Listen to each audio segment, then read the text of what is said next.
கர்ப்பிணி பெண்கள் டிராவல் பண்ற கட்டாயம் வந்துருச்சு அப்படின்ற பட்சத்துல நான் சொல்ற 5 டிப்ஸை வந்து நீங்க என்ஷூர் பண்ணிக்கோங்க.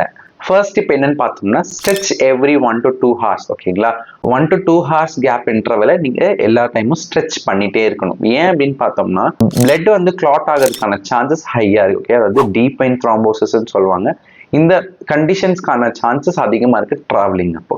செகண்ட் டிப் என்னன்னு பார்த்தோம்னா, ஸ்டே ஹைட்ரேட்டட். ஓகேங்களா, டீஹைட்ரேஷன் பாடி ஆகாம பார்த்துக்கணும் டிராவலிங் டைம்ல. ஏன்னா டீஹைட்ரேஷன் வந்துட்டு கான்ட்ராக்ஷன்ஸை கிரியேட் பண்ணும், யூட்ரைன் கான்ட்ராக்ஷன்ஸை ஏற்படுத்துறதுக்கான சான்சஸ் அதிகமா இருக்கு. ஸோ தண்ணி நல்லா குடிச்சிட்டே இருங்க, இளநீர் அந்த மாதிரியான நேச்சுரல் ஹைட்ரேஷனை வச்சுக்கோங்க.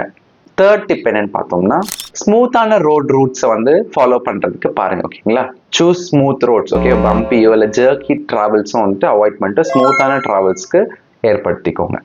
ஃபோர்த் டிப் என்னன்னு பார்த்தோம்னா, ஸ்நாக்ஸ் கூட வச்சுக்கோங்க. ஓகேங்களா, அவுட் சைட் ஷாப்ஸை சாப்பிடாம கொஞ்சம் ஹெல்த்தியாக ஸ்நாக்ஸ் வாங்கி லைக் ஃப்ரூட்ஸு இல்லை ரோஸ்டட் நட்ஸ் நீங்கள் வீட்லேயே ஹெல்த்தியாக ஏதாவது எடுத்துகிட்டு போகிறது ரொம்ப சேஃப். லாஸ்ட் ஃபிஃப்த் டிப் வந்து என்னென்னு பார்த்தோம்னா, always wear seat belts. Okay, இது ரொம்ப முக்கியம். உங்களோட lower strap of your seat belt வந்துட்டு பெல்லி கீழே இருக்கிற மாதிரி பார்த்துக்கோங்க.